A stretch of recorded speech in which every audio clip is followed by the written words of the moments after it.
Hello দর্শক বন্ধুরা, তো আজকে আমি পুষ্টিঘরে চলে এসেছি। পুষ্টিঘর থেকে একটা আমি খেজুর অর্ডার করেছি। তো খেজুর অর্ডার করে আমি খুব সুন্দর খেজুরটা পেয়েছি, তাই আমি সরাসরি আজকে পুষ্টিঘরে চলে এসেছি। তো কি কি মাল পাওয়া যাবে সরাসরি আমি দেখাচ্ছি। আপনার দোকানে কি কি আছে তাহলে আমাকে দেখান। আচ্ছা, একদম। এটা হচ্ছে সাফাবি কালমি, ঠিক আছে। এটা হচ্ছে মারিয়াম, শুধু কোয়ালিটিটা দেখবেন, ঠিক আছে। এটা হচ্ছে সুক্কারি মুফাত্তাল, যেটা একদম ড্রাই কিন্তু একদমই নরম, ঠিক আছে।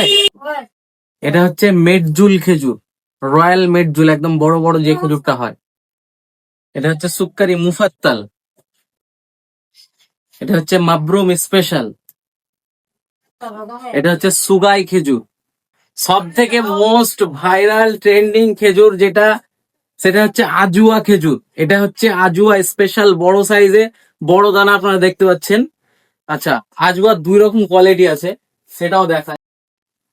এটা হচ্ছে আজুয়ার ছোট সাইজ, দেখতে পাচ্ছেন, ঠিক আছে। এছাড়াও আলু খেজুর আছে, যেটা একদম কম দাম। এছাড়াও ঈদের জন্য, ঈদ উপলক্ষে পেয়ে যাবেন লাচ্ছা, পুরোপুরি ঘিয়ে ভাজা লেচ্ছা পেয়ে যাবেন। এটা হচ্ছে 200 গ্রামের লেচ্চা, ঠিক আছে। তো সমস্ত রকমের আইটেম অ্যাভেলেবেল আছে। এছাড়াও কাঠবাদাম, কাজু বাদাম, মধু। এটা হচ্ছে কালো জিরা ফুলের মধু, একদমই খাঁটি মধু। এটাও মানে অল আইটেম পেয়ে যাবেন। যতটুকু পারবো চেষ্টা করব ভালো ভালো জিনিস দেওয়ার আপনাদেরকে।